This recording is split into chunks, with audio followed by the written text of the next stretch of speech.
Hello, everyone, and welcome as we begin a brand new chapter that follows the Second World War and begin exploring the tensions that are going to rise between the United States and the Soviet Union.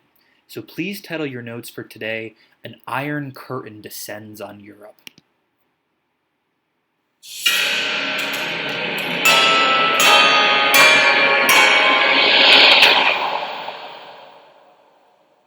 So, you may remember at the end of the Second World War, an uneasy alliance is going to be made between the United States and Great Britain with the Soviet Union. They're going to come together with the common agenda of defeating Nazi Germany and later Japan, but now that the war has come to an end, those tensions, that uneasiness, is going to start bubbling to the surface. As we go through this chapter, I want you to keep in mind the Cold War is named the Cold War essentially because we're not going to see the exact same kind of conflicts that you've seen in other wars during this class. For example, most of the Cold War is actually going to be fought in these invisible battles with these symbolic techniques, and that's going to be a major focus as we go through the different topics here. So you may remember at the end of the First World War, the different nations created the League of Nations, a peacekeeping force that was supposed to prevent another world war from happening, of course, failing in a dramatic fashion and basically appeasing Adolf Hitler and Mussolini, essentially allowing a second world war to actually take place. So after World War II, in 1945, the US and the USSR are going to be the final nations to reluctantly join a new peacekeeping force called the United Nations, which continues to exist today. So you might be thinking, what is the United Nations going to do that's different than the League of Nations? Well, specifically, they're going to address some of the concerns that came up at the Yalta Conference. So essentially, instead of all member nations having one even voice, there's going to be a Security Council of 5 permanent members. Essentially, there's 5 chairs that have an overarching voice, and then the other member nations have a smaller voice. The main Security Council consists of Great Britain, France, the United States, China, and now Russia. It's actually the same 5 nations today that are the members of the Security Council. And the catch is that each of these 5 members can veto the votes of the other. So there are still some problems here, of course, going into the Cold War, but you can see that they're going to try to tailor this organization to deal with some of those issues from the League. So at the end of World War II, as the Soviet Union was pushing its way toward Nazi Germany, they start setting up camp along the way, basically establishing a foothold in the different nations that they were invading. Joseph Stalin is going to argue that Russia needs buffer states. They need basically these different nations to be under their control to create a barrier between them and Germany. They're going to argue that not having a buffer state was one of the reasons they were so easily invaded during World War II. Think of the Non-Aggression Pact, Hitler deciding to invade Russia. Essentially, the buffer state is supposed to prevent something like that from happening again. In reality, it's all part of Stalin's move as a totalitarian leader to expand his regime. So, ignoring the actual agreements made at the Yalta Conference, he starts installing communist governments in Czechoslovakia, Poland, Yugoslavia, and several of those other small nations. Don't forget, at the Yalta Conference, it was decided that those nations would decide their governments, their leaders, by fair democratic elections. Stalin's going to largely ignore this. So just listen to this primary source, and then we'll take notes on it in just a second. So this is from Winston Churchill. This is called the Iron Curtain speech. He says, "An iron curtain has descended across the continent. Behind that line lie all the capitals of ancient states of Central and Eastern Europe.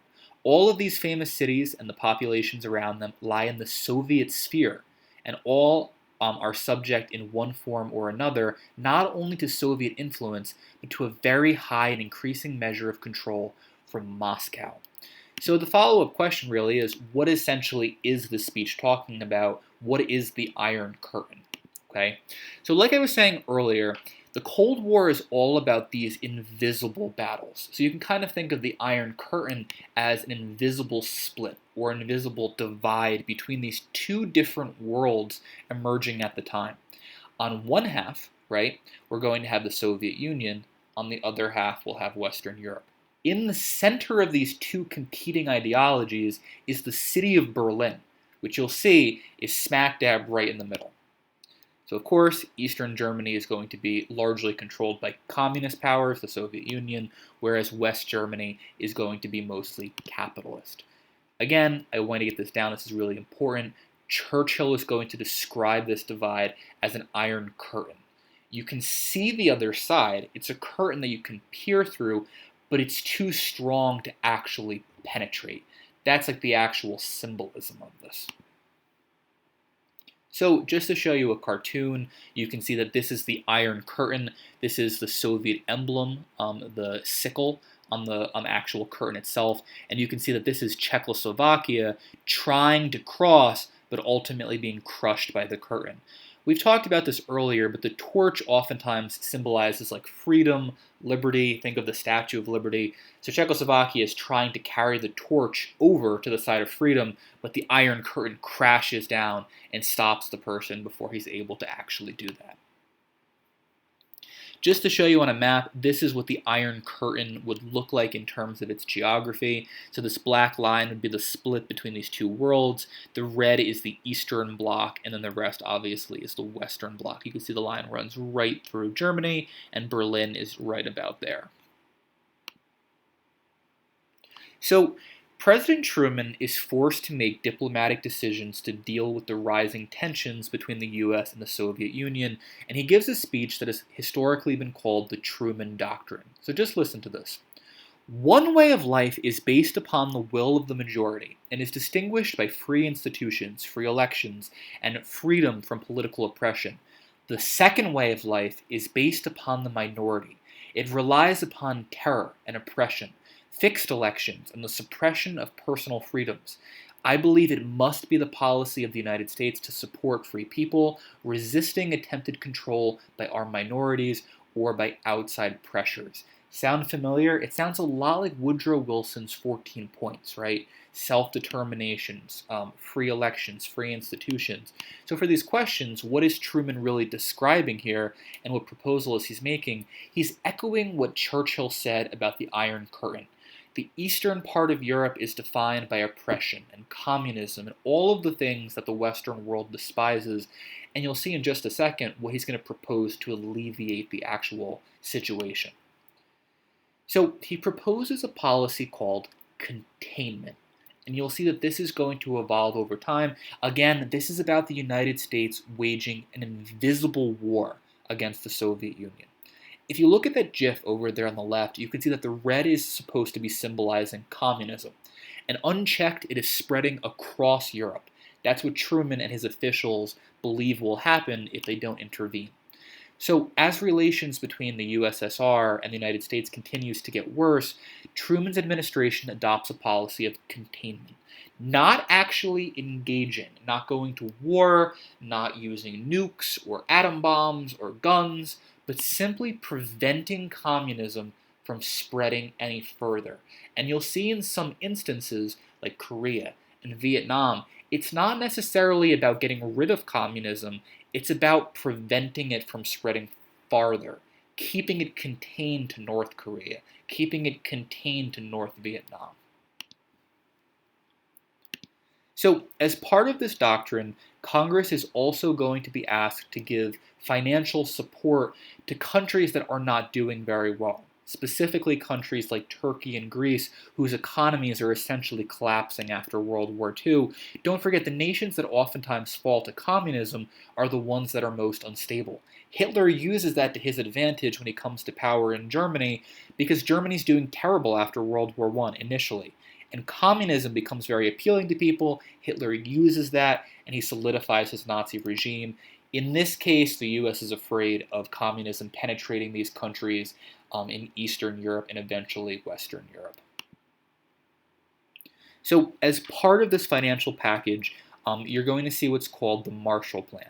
Kind of similar to the Dawes Plan that you saw after World War I, and that the U.S. is going to become essentially this finance broker, giving aid, financial aid, and money to countries that are basically suffering after World War II. So in total, the U.S. gives $12.5 billion in U.S. aid. Obviously, that would amount to much more by modern standards. It's very important to understand that after World War II, the United States really is the only power that's involved that comes out of the war stronger. Before World War II, the United States is mostly on even playing field with other, powerful nations like Germany and Great Britain. But after World War II, the US is the preeminent superpower of the world. They're largely not attacked physically during the war. They're making lots of money off war production. Because obviously men are fighting, unemployment is historically low at the time, so the US economy is booming. The idea with the Marshall Plan is that by helping Europe, the US will make money back on the loans, obviously, and it will also stop the spread of communism simultaneously. So, again, in terms of invisible weapons, the Marshall Plan would also fit into this camp. Not physically attacking the Soviet Union, but attacking them with money, attacking them with this symbolic weapon. Just to show you a chart, this basically showcases the nations that get the financial aid from the United States. Obviously, their main allies, the Allied powers, are going to get the brunt of it, Great Britain, France. But you'll also see that Western Germany and a lot of these other smaller nations that are in Western Europe are also going to get money, again, to prevent them from falling to communism. So, after about 5 years, this is about 5 years after World War II, the Soviet Union wants to basically keep Germany in the shape that it's in after the Yalta Conference. As you recall, Germany is basically divided into 4 different zones. We have the United States, Great Britain, France, and the Soviet Union. Obviously, Berlin is in the Soviet zone, also split into 4 different quadrants. On the other hand, after 5 years, the other European powers want to give their zones back to Germany and allow the country to rebuild. It's expensive for them to monitor. They want to get Germany back as a trading partner, and they want to start moving Germany in a democratic direction. The Soviet Union, on the other hand, wants to keep Germany weak so that they can keep expanding their hold over Eastern and eventually Western Europe. So what the USSR does is they cut off all access to West Berlin. So West Berlin would be the part, obviously, that belongs to France, Great Britain, and the United States. So they cut off water, railroad lines, highways. No one can get into Western Berlin at all. And the city basically faces collapse, starvation, the perfect ingredients for communism to essentially take over. So what do the Allied powers do in response? Again, they use symbolic or invisible weapons against the Soviet Union. Do they bomb them? Do they go to war against them? No. Instead, they utilize what's called the Berlin airlifts.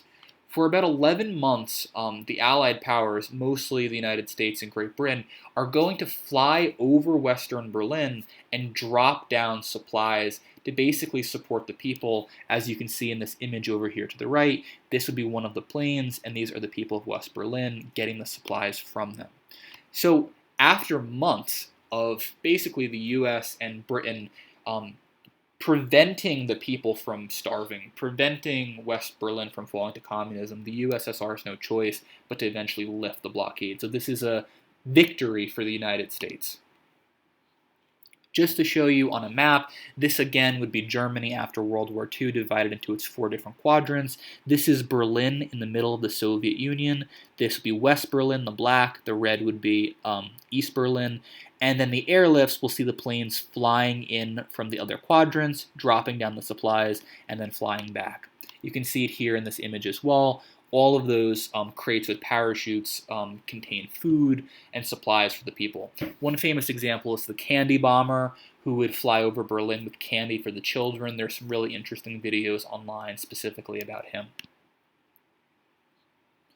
So where we're going to leave off today, we're going to talk about the emergence of different alliance networks. We talked about the Axis powers and the Allied powers during World War II, but now new alliance systems based on economic ideology, communism versus capitalism, are going to emerge. So after the Berlin blockade failed, and it basically gave more power to Western Europe, the Soviet Union became very fearful, especially after the United States convinced 10 nations to join together as this defensive military alliance force against communism and against oppression. They become the North Atlantic Treaty Organization, better known as NATO. So, of course, the Soviet Union is going to see NATO as a massive threat, so they're going to create their own alliance system.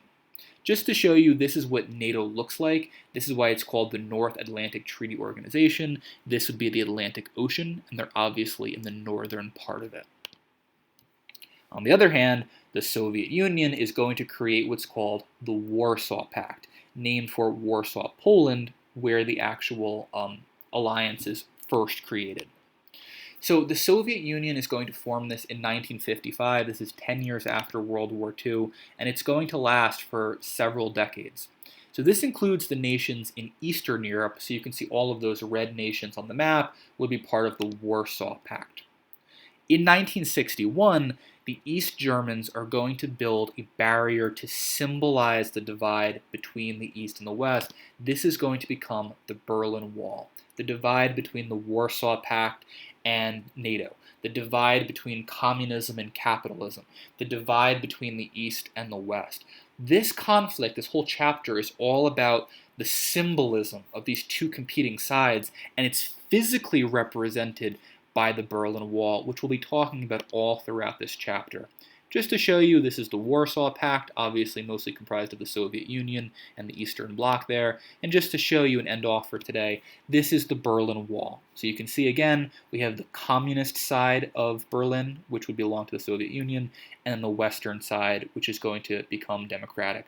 By the end of this chapter, as the chapter comes to an end and the Cold War also comes to a close, you'll see that this wall will symbolically and actually physically collapse.